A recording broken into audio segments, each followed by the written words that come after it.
importantly, get your pen here, if you know everything's lined up correctly, and mark fraction down. It's probably more to that second line down there. And just undo these side supports. Just inside there, there's an R. Get your bungee cord, hook it through the little hole. There's the infamous actuation module. Goes to a roller ball at the top, like so. They're tough, but you can do it. Just pull them straight off, just like that. There's your actuation module. And once these become loose, then it loses the air out of this actuator. Then I had that issue, and I've just sealed it in that place. Let's move on, 'cause it's time to move on. So these two mounts either side, which are your stops that go against the inside of your trunk, these need to go back in the same place, but these are what we're going to remove. And it's a good chance now just to get your pen out and mark exactly where they are. So you can see here that there's a line, and it's just sitting below that middle line there. So you can just continue that blue line across. That's what I'm going to do here. And then I know that's where it's got to line up. Looking at the left side here, you can see it's a fraction down. It's probably more to that second line down there. And that's just down to the build tolerances on the vehicle. So start by removing this middle plate. It's dead easy. Get yourself a little tool, and they have an internal mandrel. It's a pin that comes out. You need to undo them all.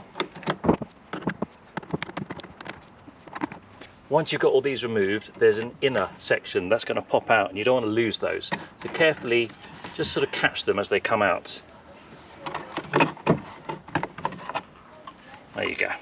So you'll find that there's two parts. Now we've got the inner workings here. Likewise, grab your pen and make sure you mark where everything is. So looking at mine here, these are the two screws, and you can see the evidence mark where the paint has worn away, and this is because I've taken this off probably about a dozen times. But importantly, get your pen here, if you know everything's lined up correctly, and mark where that is. And then you know when you put it back, it's going to go in exactly the same place. The interesting thing is here that the elongated holes, it's to give you maneuverability. And the left hand side one here and the right hand side one here, they're slightly staggered, and that gives you a twist variability if you need to. But importantly, make sure you just mark it first, because if it was working before, there's no need to change it. Okay, grab a little socket set. And you need a T30 is what you need. And just undo these side supports. Now you'll notice here that on the very middle, just inside there, there's an R. They can get mixed up when you put them back on the vehicle, but R is for the right hand side. Obviously on the other side it will say L. And likewise, here's the left, and there's an L just inside there, so you know where you are. This is where your bungee cord comes in handy now. You do not need to remove this liner. There's a little hand cup here which gets caught, so just pull that. Get your bungee cord, hook it through the little hole, and then just attach it down here, and it will keep it out of the way. Now we've got access in here, and we don't need to remove the whole lining. There we go. There's the infamous actuation module for the boot trunk. These are the pneumatic lines here. There's a yellow one there and a purple one. And this lever here goes to a roller ball at the top. And you can just pop that off, get your little tool, get it inside there, and just lever it off, like so. Now that that lever's off, you just need to undo these two screws on the front here. It's the same T30 bit as the side mounts. We've already marked the position, so we know we're not going to get that wrong.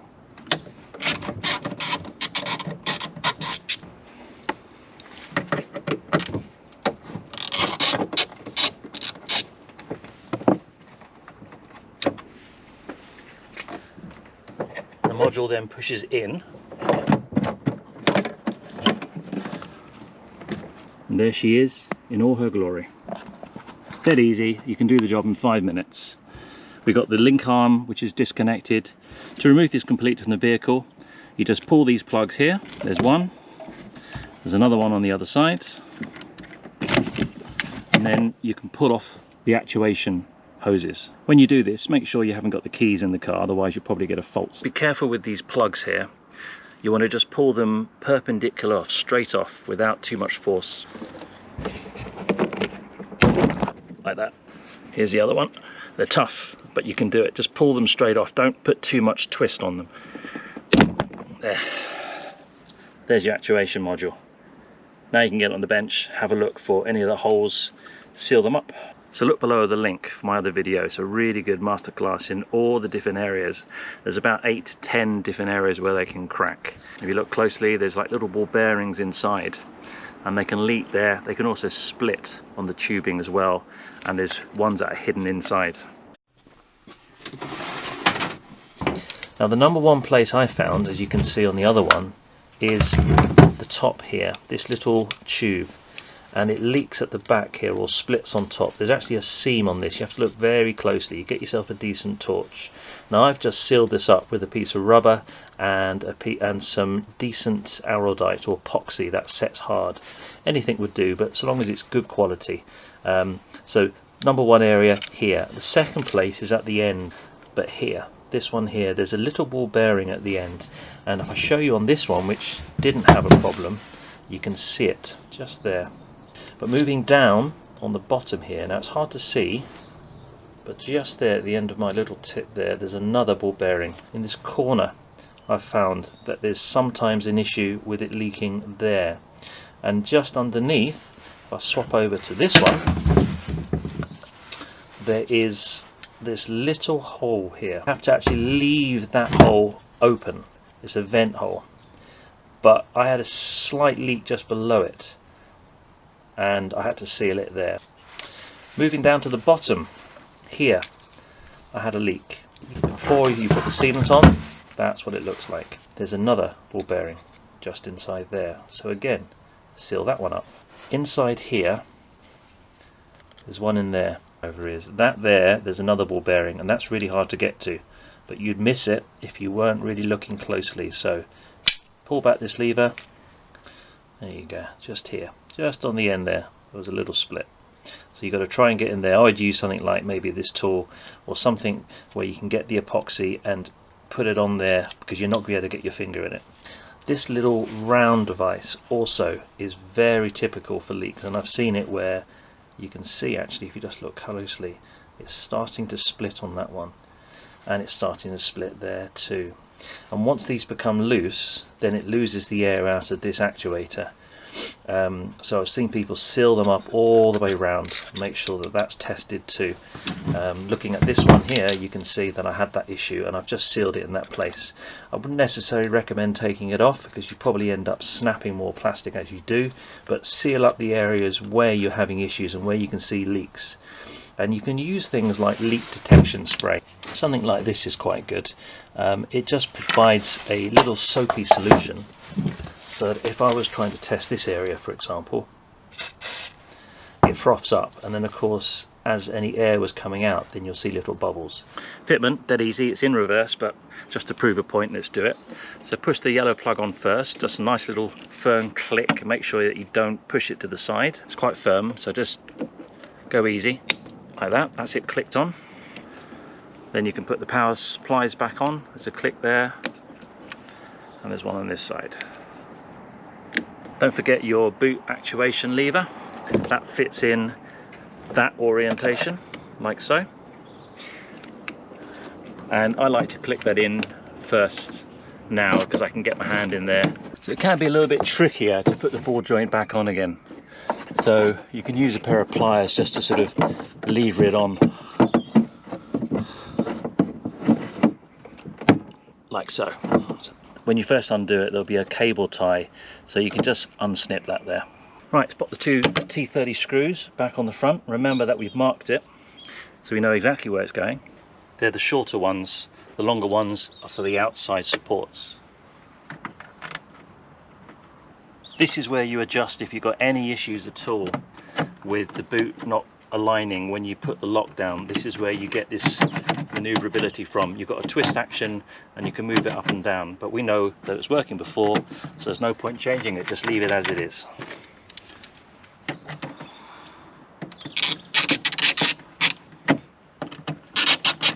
Okay, so move it up to the blue line where we marked it with the pen. You'll find that it will slightly move on you, so just do it loosely and then get the other side in place. You can see that that's got to slide all the way up to there. Okay. Do one side loosely, then the other, then keep working your way backwards and forwards, because otherwise it will start to turn. Right, let's test the lock. Just press the button. You can see the arm moving there, so we know everything's working well. We can also test the lock. Watch your fingers here. So the self-close, what's happening is as you push this into this position, it's then going to pull itself in just that little bit further. There, that's your soft close, that last bit. As I said, please watch your fingers. So everything's working as it should. Get your two side supports. Remember, right and left. Again, we've marked it here. If you did want to adjust it because it was sitting slightly higher or lower, you got that adjustment here by moving this slider backwards and forwards. But it was perfect before, so I'm just going to leave it alone. Take off your bungee cord.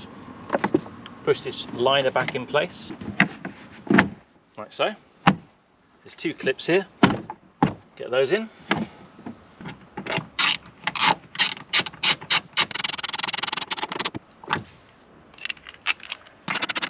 So the last bit now, get this little plastic cover. If you use the insert, not the pin one, it will just hold in place.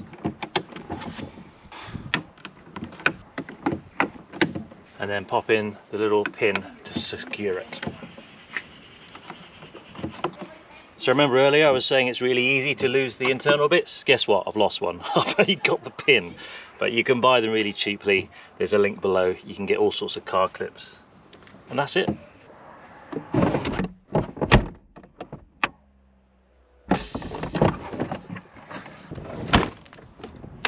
Ta-da! Let's get a little close-up of that soft close action.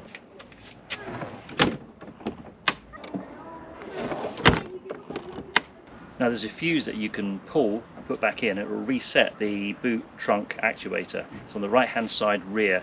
So pop your seat forward.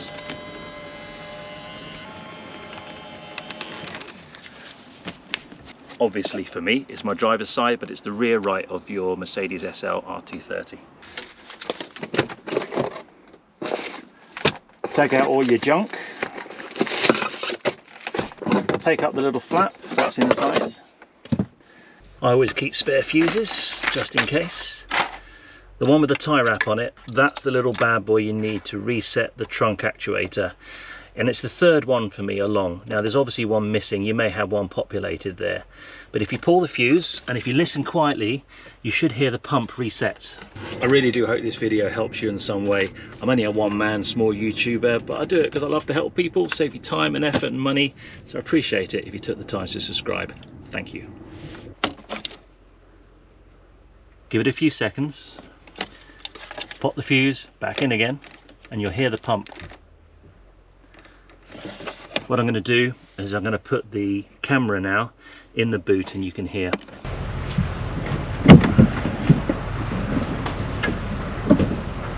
So the reason why I have a tie wrap on there, I've covered it once in another video, that if this compartment lid is shut and you can't get in there, you can actually just pull off the front cover. And that tie wrap here is now allowing me to pull that fuse out and hopefully, with a bit of luck, reset the trunk actuator, which is the pneumatics, and then you should be able to lift the lid and get in there. Let's move on, 'cause it's time to move